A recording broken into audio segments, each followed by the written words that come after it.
Continue to get you all the updates. This is the exclusive information that we get for you. This pertains to Pakistan. It's one document policy pertaining to refugees, which is largely going to affect the Afghan nationals living in Pakistan. A huge number of refugees had come there, and after that one document policy was being implemented by the caretaker government of Pakistan, now the Afghan government, Taliban, has reacted very sharply and said this is clearly unacceptable and the interests of various Afghan refugees are at stake.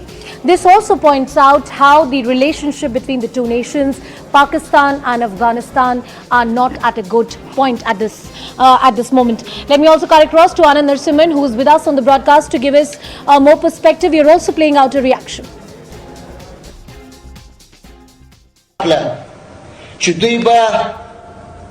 د نومبر تر اولې نیټې پورې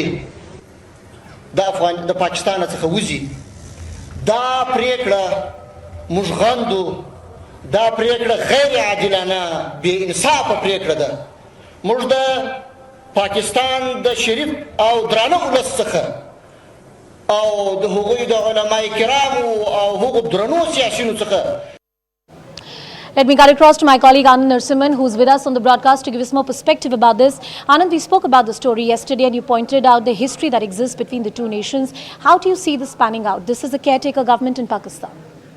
See, the Torkham border is not the issue. The issue is the Chaman border. The Chaman border is right around the Durand line, which the Afghans don't actually see. The Pashtuns actually float between these areas, and it is a matter of their livelihood. So be it at all levels.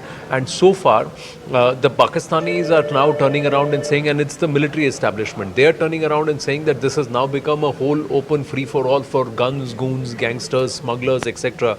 And we had done stories here how even Atta was actually being smuggled across over to the Afghanistan side and then being sent back and smuggled back and double the cost when the price escalation happened. So now it's being used for nefarious means. This border was supposed to be where the tribes could actually intersect because and they could come across and mingle because they were split on both sides. Clearly, the voice that's been raised from the Afghanistan side or from the Taliban establishment echoes or shows the fact that there is a wedge that's being driven. They're not so friendly as they were.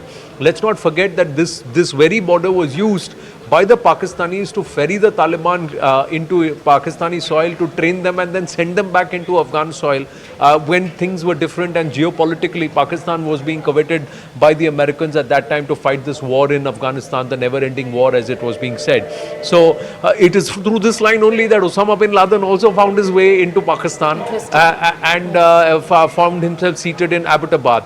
All of them, Mullah Omar and all the others, used to use this very facility or privilege that they had, the Afghans had, to bring them onto Pakistan and then send them back over on the other side to Nangarhar, depending upon which side the FATF had landed or the scrutiny was in terms of terror havens and terror bases. But now with a wedge driven between these two, we'll have to see how things pan out. Clearly the Afghans are not going to like it, and there is going to be trouble for the Pak military. There will be strikes or attacks against them in the coming days, and I'm sure the Pak military establishment is aware of this.